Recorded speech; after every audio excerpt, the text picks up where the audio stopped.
بسم اللہ الرحمن الرحیم۔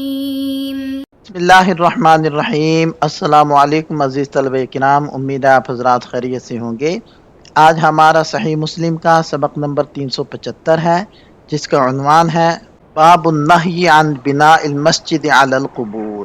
آگے بڑھنے سے پہلے خلاصہ جات کو ایک نظر دیکھ لیں۔ گزشتہ سبق میں ہم نے اس عنوان کے تحت ان نکات پر بات کی تھی۔ آج کے سبق میں ہم اس عنوان کے تحت ان مذکورہ نکات پر بات کریں گے۔ تو بڑھتے ہیں سبق کی طرف۔ وبه قال وحدثني زهير بن حرب قال حدثنا يحيى بن سعيد يعني القطان قال حدثنا هشام قال أخبرني أبي عن عائشة رضي الله عنها أن أم حبيبة وأم سلمة ذكرتا كنيسة رأيناها بالحبشة فيها تصاوير لرسول الله صلى الله عليه وسلم، فقال رسول الله صلى الله عليه وسلم إن أولئك إذا كان فيهم الرجل الصالح فمات بنوا على قبره مسجدا وصوروا فيه تلك الصور اولئک شرار الخلق عند اللہ یوم القیامہ۔ حضرت عائشہ رضی اللہ عنہ سے روایت ہے کہ ام المؤمنین حضرت ام حبیبہ اور ام المؤمنین حضرت ام سلمہ رضی اللہ عنہما نے نبی پاک صلی اللہ علیہ وسلم سے ایک گرجا گھر کا ذکر کیا جو انہوں نے حبشہ میں دیکھا تھا کہ اس کلیسا میں تصاویر تھیں۔ نبی پاک صلی اللہ علیہ وسلم نے فرمایا ان لوگوں میں یہ عادت تھی کہ جب ان کا کوئی نیک و صالح آدمی مر جاتا تو اس کی قبر پر مسجد بناتے اور اس میں مورتیاں اور تصاویر رکھتے تھے۔ وہ لوگ قیامت کے دن اللہ عز و جل کے نزدیک بدترین مخلوق میں سے ہوں گے۔ اس اسناد کے رجال 5 ہیں۔ پہلے ہیں زہیر بن حرب ابو خیثمہ النسائی ثقۃ ثبت، دوسرے ہیں یحییٰ بن سعید القطان، تیسرے ہیں ہشام بن عروہ بن زبیر، چوتھے ہیں ان کے والد گرامی عروہ بن زبیر بن عوام الاسدی، اور 5ویں نمبر پر ہے ام المؤمنین حضرت عائشہ صدیقہ رضی اللہ عنہا جن کی 57 ہجری کے اندر وفات ہوئی۔ یہاں اس اسناد کے لطائف اور نکات کو ذکر کیا جا رہا ہے۔ یہ امام مسلم رحمۃ اللہ علیہ کی خماسیات میں سے ہے اور اس میں تحدیث، اخبار ان صیغوں کا تسلسل ہے، البتہ ایک جگہ پر عنعنہ بھی موجود ہے۔ اس کے رجال ستہ کے رجال ہیں اور اس میں مدنی راویوں کا تسلسل ہے سوائے امام مسلم رحمۃ اللہ علیہ کے استاد صاحب کے، اور اس میں ابن اپنے والد سے روایت کر رہے ہیں اور تابعی سے روایت کر رہے ہیں، اور اس میں صحابیہ راویہ حضرت عائشہ صدیقہ رضی اللہ عنہا ہیں جو مکثرین سبع میں سے ایک ہیں، اور انہوں نے 2210 احادیث روایت کی ہیں۔ حدیث پاک کے الفاظ ہیں ان ام حبیبہ۔ اس کی تاریخی وضاحت کرتے ہوئے محدثین فرماتے ہیں کہ یہاں ام حبیبہ سے مراد حضرت رملہ بنت ابی سفیان امویہ رضی اللہ عنہا ہیں، اور ان کے ساتھ دوسری زوجہ محترمہ حضرت ام سلمہ یعنی حضرت ہند بنت ابی امیہ مخزومیہ رضی اللہ عنہا ہیں۔ یہ دونوں جلیل القدر بیویاں نبی پاک صلی اللہ علیہ وسلم کے عقد نکاح میں آنے سے پہلے ان ابتدائی مسلمانوں میں شامل تھی جنہوں نے مکہ کے ظلم و ستم سے تنگ آ کر حبشہ کی طرف ہجرت فرمائی تھی۔ روایت میں آتا ہے کہ ان دونوں امہات المؤمنین نے نبی پاک صلی اللہ علیہ وسلم کے سامنے اپنی علالت یا آخری ایام کے دوران حبشہ کے ایک گرجا گھر کا ذکر کیا جسے انہوں نے وہاں دیکھا تھا اور اس کا نام ماریہ تھا۔ حدیث کے الفاظ ہیں ذکرتا کنیستن۔ اس کی تشریح میں محدثین فرماتے ہیں کہ کنیسہ عیسائیوں کی عبادت گاہ کو کہتے ہیں۔ اس واقعے کے تذکرے سے ہمیں 2 اہم شرعی مسائل معلوم ہوتے ہیں۔ پہلا مسئلہ یہ ہے کہ ایک مسلمان نے سفر یا ہجرت کے دوران دنیا میں جو عجیب و غریب یا نادر مادی چیزیں اور عمارتیں دیکھی ہوں وہ اپنے دوسرے مسلمان بھائیوں کے سامنے ان کا تذکرہ یا حکایت بیان کر سکتا ہے، اس میں کوئی حرج نہیں ہے۔ دوسرا اہم ترین مسئلہ یہ ہے کہ جب کوئی عام انسان کسی عالم یا مفتی کے سامنے ایسی چیزوں کا ذکر کرے جس میں کوئی شرعی خرابی یا گمراہی کا پہلو ہو تو اس عالم دین پر یہ شرعی ذمہ داری اور فرض عائد ہو جاتا ہے کہ وہ خاموش نہ رہے بلکہ فوراً اس کے پیچھے چھپی برائی یا شرعی حکم کو کھول کر واضح کرے تاکہ امت کسی گمراہی کا شکار نہ ہو۔ جب ان پاک باز خواتین نے حبشہ کی اس عبادت گاہ اور اس کے اندر موجود تصویروں کا ذکر کیا تو حدیث میں الفاظ آئے ہیں کہ رأینہا یعنی انہوں نے اسے دیکھا تھا۔ یہاں جمع مؤنث کا صیغہ استعمال کیا گیا ہے جس کا مطلب یہ ہے کہ ان دونوں امہات المؤمنین کے ساتھ حبشہ کی ہجرت میں شریک دیگر مسلمان خواتین نے بھی اس عمارت کا مشاہدہ کیا تھا۔ آگے فرمایا لرسول اللہ، یعنی نبی پاک صلی اللہ علیہ وسلم کے سامنے انہوں نے اس بات کا تذکرہ کیا۔ امہات المؤمنین کی یہ بات سن کر آپ علیہ السلام نے فوراً امت کی رہنمائی فرمائی اور ارشاد فرمایا ان اولئک، یعنی بے شک یہ وہ لوگ ہیں کہ جب ان میں کوئی نیک بندہ مر جاتا تو یہ اس کی قبر پر مسجد یعنی عبادت گاہ بنا لیتے اور اس میں یہ تصویریں لٹکا دیتے۔ تلک الصور، صلی اللہ علیہ وسلم کا ان لوگوں کے اس عمل کو واضح کرنا دراصل امت مسلمہ کو غیر مسلموں کے اس شرکیہ طرز عمل سے بچانا تھا کہ انبیاء اور صالحین کی قبروں کو سجدہ گاہ یا تصویروں کا مرکز نہ بنایا جائے۔ بقیہ یہاں ایک نحوی چیز ذکر کی گئی ہے کہ اولائکا کی بجائے اگر اولائکی پڑھیں تو یہ زیادہ فصیح ہے کیونکہ مخاطب عورتیں تھیں۔ گرجا گھر کی تصویروں کا تذکرہ کرتے ہوئے جب نبی پاک صلی اللہ علیہ وسلم نے فرمایا کہ وصوروا فیہ، یعنی انہوں نے اس میں تصویریں بنائی، تو علامہ قسطلانی رحمہ اللہ فرماتے ہیں کہ اس سے مراد مسجد یعنی عیسائیوں کی اس عبادت گاہ کے اندر تصویریں بنانا ہے۔ حافظ ابن حجر عسقلانی رحمہ اللہ نے تاریخ انسانی میں شرک اور بت پرستی کے آغاز کی ایک نہایت گہری نفسیاتی اور شیطانی وجہ بیان کی ہے۔ وہ لکھتے ہیں کہ عیسائیوں کے ان پہلے لوگوں نے یہ تصویریں بدنیتی یا عبادت کے لیے نہیں بنائی تھیں، بلکہ ان کا مقصد یہ تھا کہ جب وہ اپنے نیک بزرگوں کی ان تصویروں کو دیکھیں گے تو ان کے دلوں کو سکون ملے گا اور انہیں ان بزرگوں کے نیک احوال یاد آئیں گے، جس سے ان کے اندر بھی بزرگوں کی طرح بڑھ چڑھ کر عبادت کرنے کا شوق اور جذبہ پیدا ہوگا۔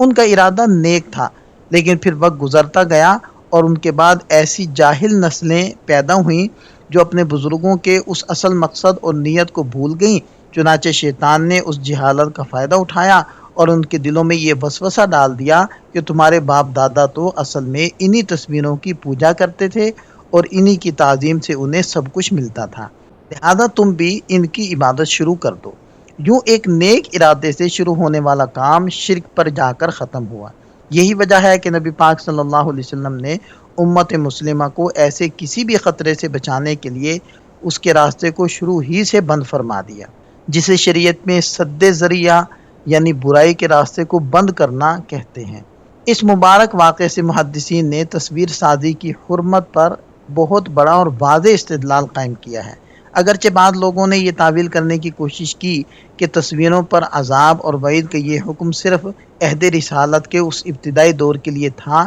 جب لوگ نئے نئے بت پرستی چھوڑ کر اسلام میں آئے تھے اور ان کے دوبارہ بت پرستی میں جانے کا ڈر تھا، اور اب چونکہ اسلام مضبوط ہو چکا ہے اس لیے اب یہ حرمت باقی نہیں رہنی چاہیے۔ لیکن امام ابن دقیق العید رحمہ اللہ نے اس کمزور تعویل کا نہایت تفصیلی اور دندان شکن رد فرمایا ہے کہ شریعت کے یہ اصول اور حرمت قیامت تک کے لیے عام ہے۔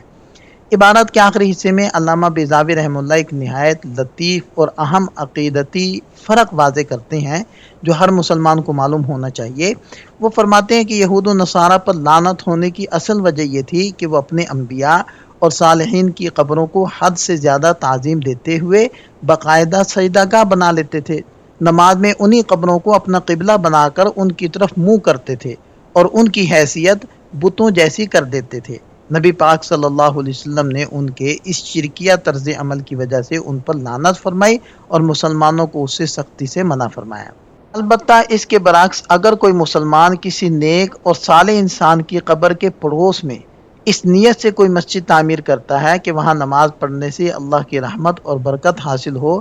اور اس کے دل میں اس صاحب قبر کی شرکیہ تعظیم کا کوئی تصور نہ ہو اور نہ ہی وہ نماز میں اس قبر کی طرف رخ کرتا ہو، تو ایسا مسلمان اس سخت وعید اور لعنت کے حکم میں ہرگز داخل نہیں ہوتا، کیونکہ اس کا رخ خالصتاً کعبہ شریف کی طرف ہوتا ہے اور عبادت صرف اللہ کے لیے ہو رہی ہوتی ہے۔ بزرگ کی قبر محض ایک پڑوس میں ہوتی ہے جس سے برکت مقصود ہوتی ہے۔ سابقہ بحث کا خلاصہ اور حاصل کلام بیان کرتے ہوئے حافظ ابن حجر رحمہ اللہ فرماتے ہیں کہ بزرگوں کی قبروں کے پاس مسجد بنانے یا وہاں نماز پڑھنے کی ممانعت کا اصل تعلق اس خوف اور اندیشے سے ہے کہ کہیں اس صاحب قبر کے ساتھ بھی وہی شرکیہ طرز عمل اختیار نہ کر لیا جائے جو ان پچھلی امتوں نے کیا تھا جن پر اللہ کی لعنت ہوئی۔ چنانچہ اگر کسی جگہ یہ خوف اور اندیشہ بالکل ختم ہو جائے، یعنی لوگوں کے عقائد اتنے پختہ ہوں کہ شرک کا کوئی خطرہ نہ رہے، تو اس نیت کے بغیر وہاں مسجد بنانے میں کوئی شرعی ممانعت نہیں ہونی چاہیے۔ لیکن اس کے باوجود جو ائمہ سد ذریعہ کے اصول پر سختی سے عمل کرتے ہیں، وہ اس معاملے میں بھی مطلقاً ممانعت اور روک ٹوک کا قول کرتے ہیں، اور اس خاص جگہ پر ان کا یہ موقف انتہائی مضبوط، جاندار اور قوی نظر آتا ہے تاکہ امت کا عقیدہ ہر طرح کے غلب سے محفوظ رہے۔ عبارت کے اگلے حصے میں ایک مستقل اور اہم مسئلے کا تذکرہ ہے، وہ یہ ہے کہ قبرستان میں نماز پڑھنے کا شرعی حکم اور اس کے بارے میں ائمہ مجتہدین کے درمیان 3 بڑے موقف پائے جاتے ہیں۔ امام احمد بن حنبل رحمہ اللہ کا موقف ہے، وہ اس معاملے میں حد درجہ سختی فرماتے ہیں۔ ان کے نزدیک قبرستان کے اندر نماز پڑھنا سرے سے حرام اور باطل ہے۔ وہ اس حکم میں کسی قسم کا کوئی فرق نہیں کرتے، وہ قبرستان منبوشہ ہو یعنی جس کی مٹی مردے گلنے کی وجہ سے ناپاک ہو چکی ہو، یا غیر منبوشہ ہو، نمازی نے نیچے کوئی چٹائی یا کپڑا بچھا رکھا ہو جو اسے نیچے کی نجاست سے بچائے یا نہ بچھایا ہو، اور خواہ وہ نماز باقاعدہ قبروں کے درمیان کھڑے ہو کر پڑھ رہا ہو یا قبرستان کی حدود میں واقع کسی الگ تھلگ کمرے، مکان یا اونچی چھت پر پڑھ رہا ہو، ان کے ہاں ہر صورت میں نماز حرام ہے۔ امام ابو ثور رحمہ اللہ فرماتے ہیں کہ حدیث کے ظاہری الفاظ کے مطابق قبرستان اور حمام میں نماز پڑھنا بالکل جائز نہیں ہے۔ ان کی دلیل نبی پاک صلی اللہ علیہ وسلم کی وہ مشہور اور صریح حدیث ہے جس میں آپ علیہ السلام نے ارشاد فرمایا، الارض کلھا مسجد الا المقبرۃ والحمام، یعنی پاکیزگی کے اعتبار سے یہ پوری زمین مسلمانوں کے لیے مسجد بنا دی گئی ہے سوائے قبرستان اور حمام کے۔ احناف اور دیگر ائمہ کا موقف یہ ہے کہ قبرستان میں نماز پڑھنا حرام نہیں ہے بلکہ مکروہ تنزیہی ہے۔ فقہ حنفی کی معتبر کتابوں میں اس کراہت کی تفصیلی وجہ یہ بیان کی گئی ہے کہ اگر قبرستان میں نماز پڑھتے وقت قبریں نمازیوں کے بالکل سامنے آ رہی ہوں جس سے غیر مسلموں کی مشابہت کا وہم ہوتا ہے تو ایسی صورت میں نماز مکروہ تحریمی ہوگی، لیکن اگر قبریں نمازی کے دائیں بائیں یا پیچھے ہوں یا سامنے کوئی دیوار اور اوٹ موجود ہو اور جگہ بھی پاک ہو تو پھر وہاں نماز پڑھنا بلا کراہت جائز ہو جاتا ہے۔ احناف کے ہاں کراہت کی اصل وجہ جگہ کی نجاست کا اندیشہ یا بت پرستی کے ساتھ ظاہری مشابہت سے بچنا ہے، نہ کہ زمین کا کوئی ذاتی عیب۔ حدیث کے اگلے کلمات کی تشریح کرتے ہوئے محدثین فرماتے ہیں کہ نبی پاک صلی اللہ علیہ وسلم نے جو ارشاد فرمایا کہ تلک الصور، تو صحیح بخاری کی بعض دوسری روایات میں یہ لفظ لام کی بجائے یائے تحتانی کے ساتھ ہے، یعنی تیک الصور۔ یہ کوئی الگ لفظ نہیں بلکہ عربی زبان کی لغت اور محاورے کے اعتبار سے تل کا ہی کو تی کا پڑھنا بھی بالکل جائز اور فصیح ہے۔ اس کے بعد آپ علیہ السلام نے ان تصویریں بنانے اور قبروں کو سجدہ گاہ بنانے والوں کے بارے میں سخت ترین وعید ارشاد فرمائی کہ اولئک شرار الخلق عند اللہ، یعنی یہ لوگ اللہ تعالیٰ کے نزدیک پوری مخلوق میں سب سے بدترین اور برے لوگ ہیں۔ نبی پاک صلی اللہ علیہ وسلم کا ان لوگوں کو کائنات کی بدترین مخلوق قرار دینا اصول تشریع کے اعتبار سے ایک بہت بڑے مسئلے پر روشنی ڈالتا ہے۔ علامہ بدر الدین عینی رحمہ اللہ فرماتے ہیں کہ آپ علیہ السلام کا یہ سخت جملہ صاف اشارہ کرتا ہے کہ انسانوں یا کسی بھی جاندار کی تصویر بنانا صرف اسلام ہی میں نہیں بلکہ ان سابقہ انبیاء کی سابقہ شریعتوں میں بھی سرے سے جائز اور حلال نہیں تھا، کیونکہ اگر ان کے ہاں جانداروں کی تصویریں بنانا جائز ہوتا تو تصویریں بنانے کی وجہ سے انہیں اللہ کی بدترین مخلوق ہرگز نہ کہا جاتا۔ لہذا ثابت ہوا کہ جانداروں کی تصویریں اور مجسمے بنانا ان کے اپنے انبیاء کرام کا حکم نہیں تھا بلکہ یہ ایک بدعت اور خود ساختہ فعل تھا جسے بعد میں آنے والے بت پرستوں اور مادہ پرستوں نے خود ایجاد کر لیا تھا۔ اب یہاں ایک بہت بڑا علمی اعتراض اور شبہ پیدا ہوتا ہے جو عام طور پر لوگ قرآن کریم کی ایک آیت پیش کر کے اٹھاتے ہیں کہ سورہ سبا کی آیت نمبر 13 میں حضرت سلیمان علیہ السلام کے جنات کا تذکرہ کرتے ہوئے اللہ تعالیٰ ارشاد فرماتے ہیں یعملون لہ ما یشاء من محاریب و تماثیل، یعنی وہ جنات حضرت سلیمان علیہ السلام کی مرضی کے مطابق بڑی بڑی عمارتیں اور تماثیل بنایا کرتے تھے۔ ظاہر ہے کہ حضرت سلیمان علیہ السلام اللہ کے سچے نبی تھے، تو ان کے ہاں یہ تماثیل کیسے بن رہی تھی؟ محدثین اس کا بڑا جاندار اور محققانہ جواب دیتے ہوئے فرماتے ہیں کہ یہاں لفظ تماثیل کے 2 جواب ہیں۔ پہلا جواب یہ ہے کہ عربی لغت میں تمثال ہر اس نقش و نگار یا ڈیزائن کو کہہ دیا جاتا ہے جو کسی چیز کی نقل کر کے بنایا جائے۔ چنانچہ قوی احتمال اور یقین یہی ہے کہ حضرت سلیمان علیہ السلام کے دور میں جو تماثیل بنائی جاتی تھیں وہ کسی جاندار یا زیرو کی تصویریں نہیں تھیں بلکہ وہ بے جان چیزیں جیسے خوبصورت درختوں، پھولوں، پہاڑوں، سمندروں اور دیگر مناظر پر اور مختلف ہندسی نقوش پر مشتمل ہوا کرتی تھی۔ دوسرا اصولی جواب یہ ہے کہ جب قرآن کریم کا کوئی لفظ اپنے اندر مختلف معنی کا احتمال رکھتا ہو، جیسے تماثیل میں جاندار اور بے جان دونوں کا احتمال ہے، تو شریعت کا قاعدہ یہ ہے کہ اس لفظ کو ہمیشہ اس معنی پر محمول کیا جائے گا جو نبی پاک صلی اللہ علیہ وسلم کی صحیح اور مرفوع احادیث کے بالکل موافق ہو۔ اور چونکہ آپ علیہ السلام کے متواتر اور صحیح ترین احادیث جانداروں کی تصویر بنانے کی مطلقاً حرمت پر دلالت کرتی ہیں، اس لیے حضرت سلیمان علیہ السلام کے واقعے کو بھی بے جان اشیاء کی تصویروں پر ہی محمول کیا جائے گا تاکہ قرآن اور حدیث میں بہترین مطابقت برقرار رہے۔ یہ حدیث متفق علیہ ہے اور دیگر ائمہ حدیث نے بھی اپنی اپنی کتابوں کے اندر اس حدیث کو ذکر کیا ہے۔ وبی قال حدثنا ابو بکر بن ابی شیبۃ وعمر الناقد قال حدثنا وکیع قال حدثنا هشام بن عروۃ عن ابی عن عائشة رضی اللہ عنہا انہم تذاکروا عند رسول اللہ صلی اللہ علیہ وسلم فی مرضه فذکرت ام سلمة وام حبیبة کنیسة ثم ذکر نحوه۔ اس اسناد کے رجال 6 ہیں۔ پہلے ہیں ابو بکر ابن ابی شیبہ، دوسرے ہیں عمرو الناقد، تیسرے ہیں وکیع بن جراح بن ملیح۔ بقیہ حضرات کا تذکرہ سابقہ سند میں ہو چکا ہے۔ وبی قال وحدثنا ابو قریب قال حدثنا ابو معاویہ قال حدثنا ہشام عن ابی عن عائشة رضی اللہ عنہا قالت ذکرنا ازواج النبی صلی اللہ علیہ وسلم کنیسة رأینها بأرض الحبشہ یقال لها ماریہ بمثل حدیثہم۔